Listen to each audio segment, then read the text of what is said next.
میرا تقریر کا موضوع جو نوجوانوں نے دیا ہے، نوجوانوں کا کردار مسلک صوفیہ مسلک نور بخش کے عنوان سے ہے۔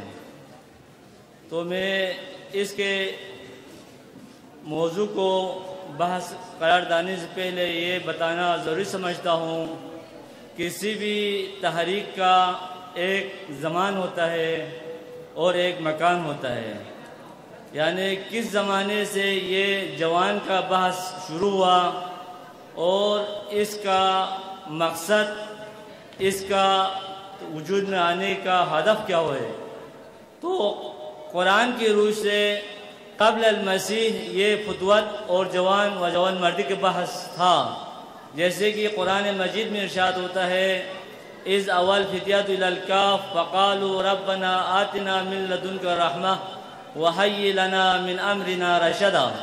یہ واقعہ سورہ کہف میں ہے، یہ قبل المسیح کی بیان ہے، یعنی حضرت عیسیٰ علیہ نبینا علیہ السلام کی دنیا میں آمد سے پہلے یہ گروہ تھے جو حق کا طالب تھا، حق پرست تھا، اور حق کی تلاش میں وہ نکل گیا اپنے تمام اثر رسوخ، اپنے نفوس، اپنے شخصیت کو بالائے طاق رکھ کر۔ اس کے بعد دوسرا اللہ تعالیٰ نے قرآن میں ارشاد فرمایا حضرت ابراہیم علیہ نبینا علیہ السلام کے بارے میں کہ ایک ابراہیم جو جوان ہیں اور ہمارے معبودوں کو جو بت پرست کے ماننے والے تھے ان کو برا بھلا کہتے ہیں، یعنی ابراہیم جوان تھا اور حق پرست تھا، بت پرست نہیں تھا۔ تو ابراہیم کی عشق تھا حق سے، اللہ سے، اور نفرت تھا بت سے اور بت پرستوں سے۔ لہذا ہمارے نوجوان سے مراد جب ایک موضوع لیتے ہیں تو ہمارے عرف میں، ہمارے سوسائٹی میں، ہمارے معاشرہ میں یہ تبادر کر جاتے ہیں کہ جوان سے مراد صرف جوان لڑکے ہیں، حالانکہ جوان اگر ہم اس کو بے معنی عام لے لیں، مطلق لے لیں، تو اس جوان میں مرد بھی شامل ہیں، عورت بھی شامل ہے، یعنی فرزندان بھی شامل ہے اور دختران بھی شامل ہے، کیونکہ کسی بھی تحریک، کسی بھی انقلاب، کسی بھی مذہبی یا سیاسی انقلاب اس وقت تک کامیاب نہیں ہو سکتا جس میں نوجوان لڑکوں کے ساتھ نوجوان لڑکیوں کا خدمت نہ ہو، ان کے کردار نہ ہو، ان کی تحریک نہ ہو، ان کی جذبہ نہ ہو، ان کی اس میں ہمت نہ ہو، تو تحریک کامیاب نہیں ہوتا۔ لہٰذا ہمارے نور بخش میں، ہمارے مکتب فکر میں سب سے کمزور بھی یہ ہے، سب سے مشکل یہ ہے کہ ہم نوجوانوں سے بھی دین کے بارے میں استفادہ نہیں کرتے ہیں، نوجوان لڑکوں کے سے بھی نہیں کرتے ہیں، تو لڑکیوں کو نوبت بھی نہیں پہنچنے دیتے۔ حالانکہ دین صرف بزرگوں، بوڑھا لوگ، اخون، مولانا، سادات کے کام نہیں ہے، دور سے رہبری ان کی ہو، سالاری ان کی ہو، اما شانہ بشانہ چلنے کے لیے، ترقی کے لیے، چاہے سیاسی میدان میں، چاہے مذہبی میدان میں، چاہے اقتصادی میدان میں، چاہے اخلاقی میدان میں، چاہے فکری میدان میں، چاہے دین کے بنیادی میدان میں، ہر میدان میں جب تک نوجوان نہیں چلیں گے تو صرف بزرگان سے یہ کام نہیں بن سکتا۔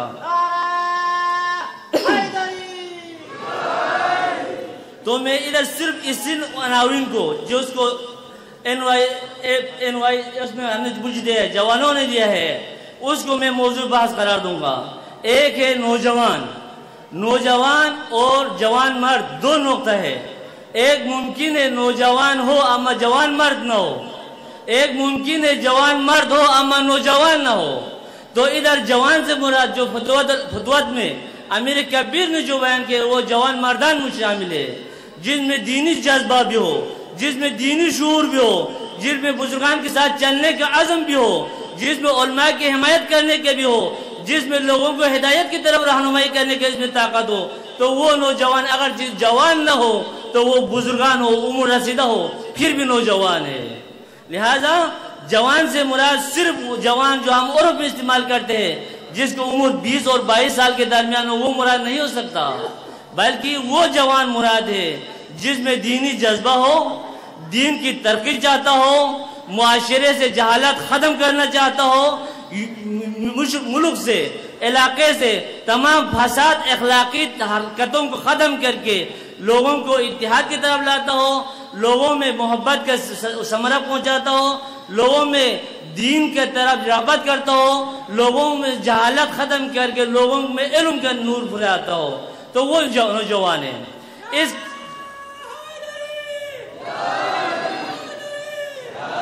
اس کے بعد بیان ہونے والے جو صفاتیں ہیں اس کو دو طرح سے بیان کر سکتے ہیں، ایک فضل کے لحاظ سے منطقی اصطلاح میں، ایک اصولی اصطلاح میں۔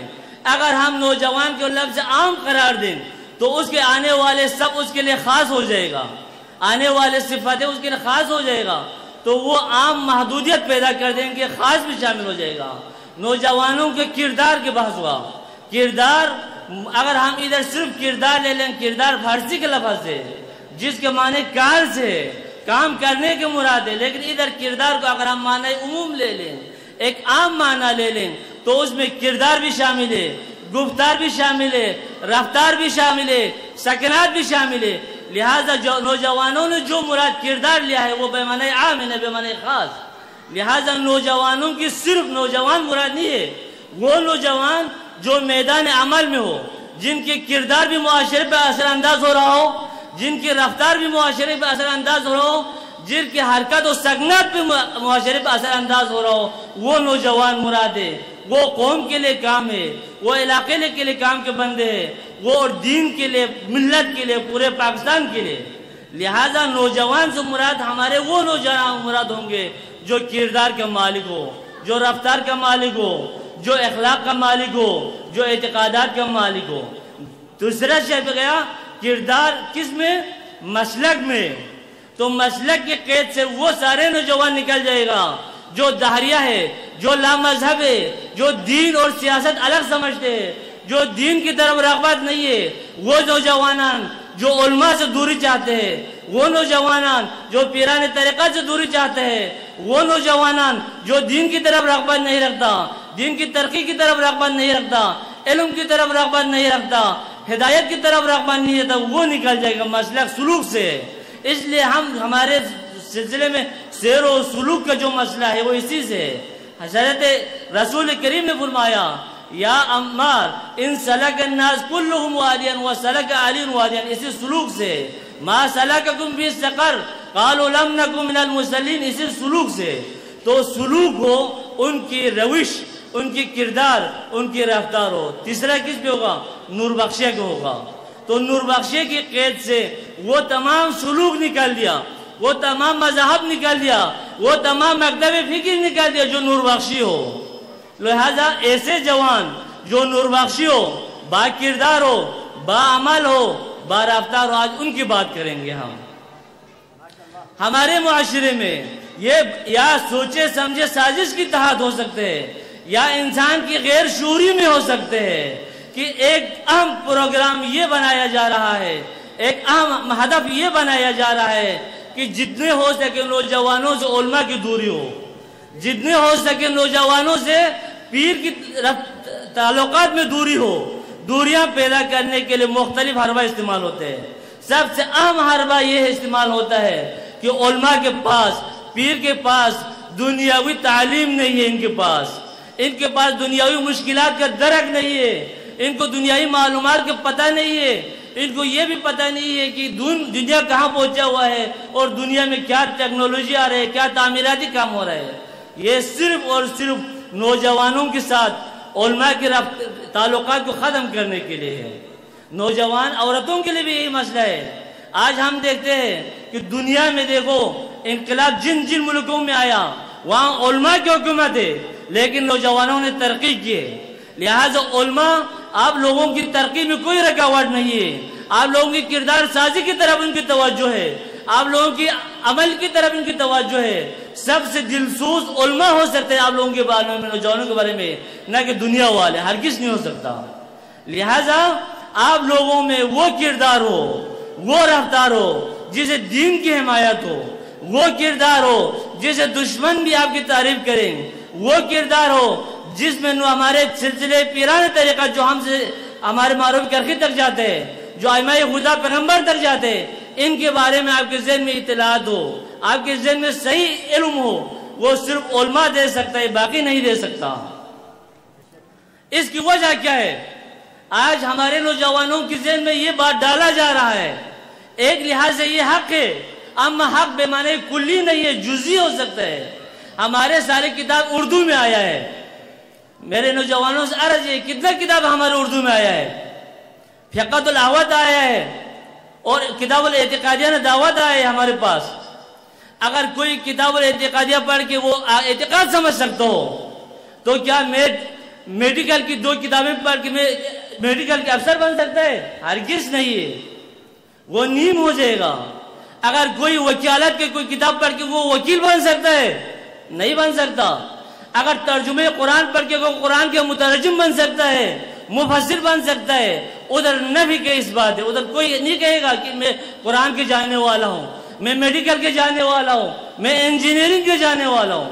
لیکن جب دین کی باتیں پہنچتے ہیں، فقہ الاحوط جیسے عظیم کتابیں پہنچتے ہیں، کتاب الاعتقادیہ جیسے علم کلام، علم معنی، علم اصول، علم فلسفہ اور علم تصوف، علم کلام سب کا مجموعہ کی ایک کتاب ہے جو بعنوان کلی بیان ہو رہا ہے۔ اس کے لیے بہت سے علم کی ضرورت ہے، اس در پہنچنے کے بعد کہتے ہیں ہم سب کو آتا ہے۔ یہ صرف اور صرف یہ ہے کہ آپ لوگوں سے علماء کی دوری ہو، آپ اور علماء کے درمیان فاصلہ ہو۔ لہذا نوجوان وہ ہونا چاہیے جو تعمیری کردار ادا کرے، نہ کہ تخریبی۔